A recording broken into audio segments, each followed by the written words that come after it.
देखते हैं एक बहुत interesting question, can same charges attract each other? क्या सेम चार्जेस एक दूसरे को अट्रैक्ट कर सकते हैं? क्योंकि हमने पढ़ा है सेम चार्जेस हमेशा रिपेल करते हैं और अपोजिट चार्जेस हमेशा अट्रैक्ट करते हैं, लेकिन ये हमेशा नहीं होता। सेम चार्जेस भी अट्रैक्ट कर सकते हैं दो कंडीशन में। तो देखिए कौन कौन सी कंडीशन है। मान लीजिए मेरे पास दो ऑब्जेक्ट हैं, एक ए ऑब्जेक्ट है, एक बी ऑब्जेक्ट है। अब दोनों पे सेम पॉजिटिव पॉजिटिव चार्ज है, ठीक है। अब आपको पता है कि किसी बॉडी में पॉजिटिव चार्ज होता है, इसका मतलब ये नहीं है कि उसमें नेगेटिव चार्ज नहीं है। उसमें मतलब ये है कि जो इलेक्ट्रॉन्स हैं, इलेक्ट्रॉन्स की कमी हो गई है, जिसकी वजह से पॉजिटिव चार्ज उसमें ज्यादा हो गया है। नेगेटिव चार्ज और पॉजिटिव चार्ज बॉडी में हमेशा रहते हैं। तो अब क्या होगा, मान लीजिए एक बॉडी में बहुत बहुत ज्यादा चार्ज है, एक बॉडी में बहुत कम चार्ज है, लेकिन दोनों में सेम चार्ज है। तो due to phenomenon of induction, induction क्या होता है? इंडक्शन माने इन्फ्लुएंस की वजह से, यानी दूर से इफेक्ट की वजह से, बिना टच किए।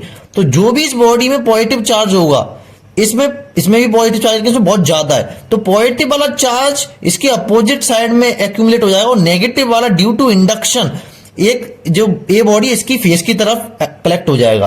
तो अब दोनों चार्जेस ये अपोजिट हो गए, तो अब ये दोनों बॉडी एक दूसरे को अट्रैक्ट करने लग जाएंगी, जबकि दोनों में चार्ज कैसा है? सेम है।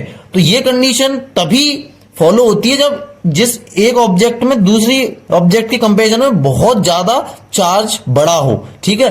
तो एक बॉडी में अगर दूसरी बॉडी कंपेरिजन में बहुत ज्यादा चार्ज है, तो उस केस में भी सेम चार्जेस एक दूसरे को अट्रैक्ट कर सकते हैं। तो देखिए अब एक और कंडीशन होती है, दो ऑब्जेक्ट है मान लीजिए ए और बी, एक पे Q1 चार्ज है, एक पे Q2 चार्ज है, दोनों पे पॉजिटिव वाला चार्ज है, ठीक है। अब लेकिन दोनों का मास m1 m2 है। अब दोनों के मासेस की वजह से अगर ग्रेविटेशनल फोर्स ज्यादा हो गया और इलेक्ट्रोस्टैटिक फोर्स कम पड़ गया, उस केस में भी दो सेम चार्जेस एक दूसरे को अट्रैक्ट करने लग जाएंगे। क्योंकि ग्रेविटेशनल फोर्स आपको पता है कि हमेशा कैसे नेचर का होता है? ग्रेविटेशनल फोर्स हमेशा अट्रैक्टिव नेचर का होता है, ये कभी भी रिपल्सिव नहीं होता।